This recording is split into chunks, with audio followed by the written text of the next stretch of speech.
Hello everyone, this is Donna of Prima Donna Crafts, and I would like to do a tutorial on how I'm putting my mini album together. This will be a wedding mini album, and it is going to be in the same style as the birdsong mini album.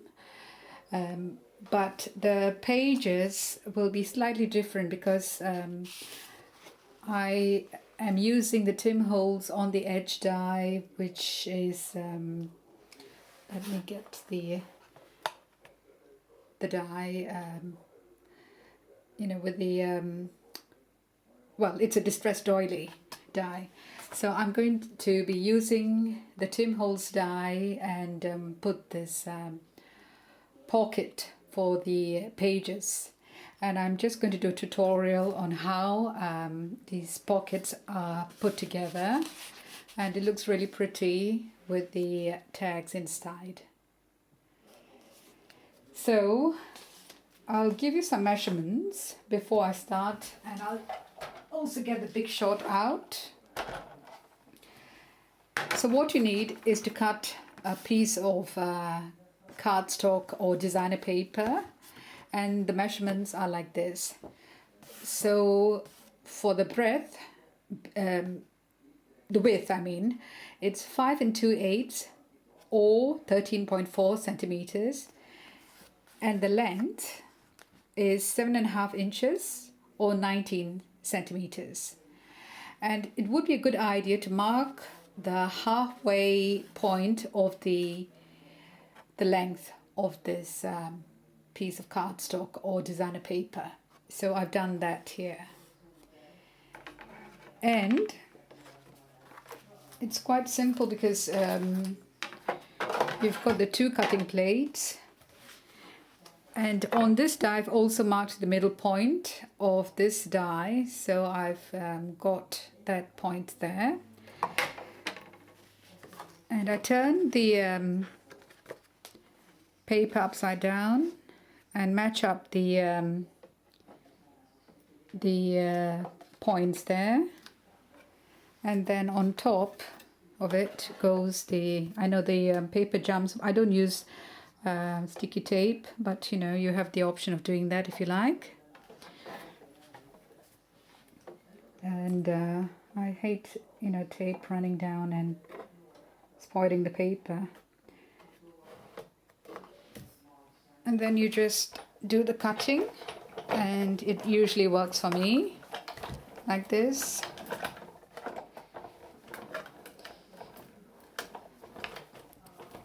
Do it again for good luck.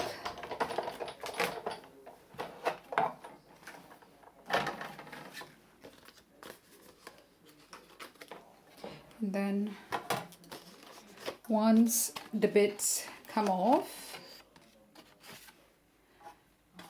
yes, it's quite pretty there already, I turn it over, and then I cut off the two bits that are not either with the scissors or with your machine.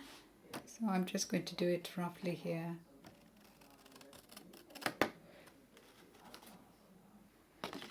Might have to tidy it up there later on.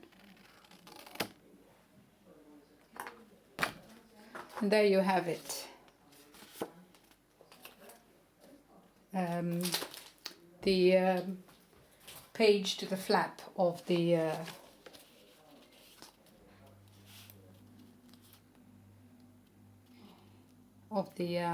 paper bag. Okay.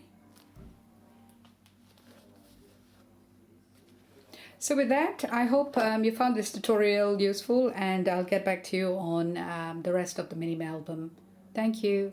So here I prepared the cardstock for the hidden hinge style, which Keith Yoder has got a tutorial on. And I have also prepared the paper bags, which are going to be glued to the each of the hinges. So these are the paper bags, and I'll show you how I make them. In fact, I've got another tutorial, but sometimes I'm not sure, I still get queries.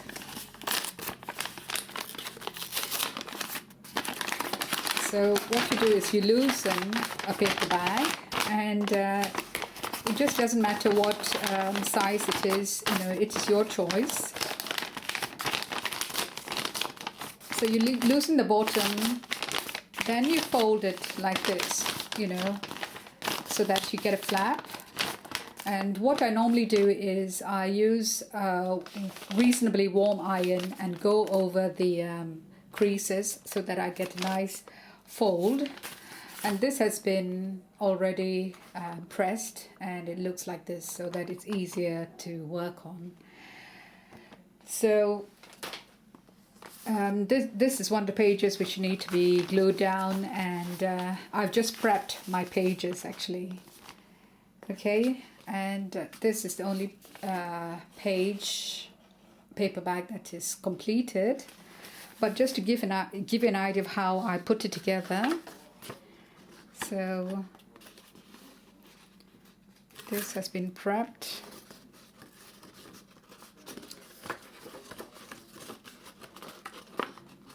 These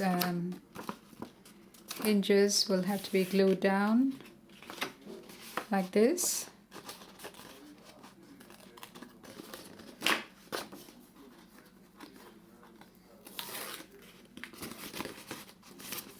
So you make the number of hinges according to the number of pages you have. I've marked mine, you see, to make it easier for me.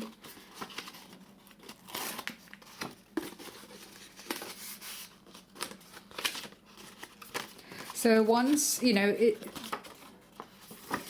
you get the hang of it, you know, it gets easier and easier as you go along. I thought that initially it was quite hard to put this hinge system together, but I'm getting better at it.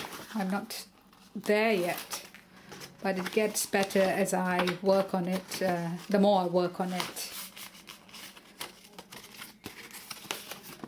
I just had a hard time trying to figure out how the whole thing was going to work actually when I saw the video, but believe me, it does work. So this is my spine, see, so it's sitting quite nicely. And then the decorated paper bag, I have temporarily added the back paper, but it's not completely stuck down. It's better to stick this bit down before adding the back so that it's covered inside the hinge. So I would prepare it and then that goes over it. Okay? So you go along adding the different paper bags. So that's a quick tutorial on this, and you know, I'll get back to you once there's something to show you, or otherwise you'll see the full paper bag many in a video soon. So thanks for watching. Bye. Hi again. Just want to show you quickly how far I've come. I've added the paper bags onto the individual flaps that I made earlier, and this is how it looks like from the top. So there is about 1/4 of an inch in between each of the paper bag pages, so it will give me quite a lot of space to embellish and add tags. So this will be attached to a chipboard cover, and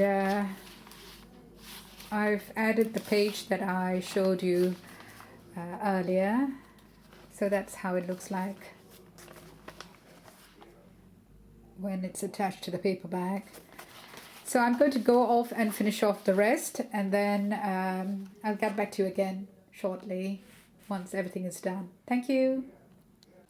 I would now like to show you how I attach the chipboard covers.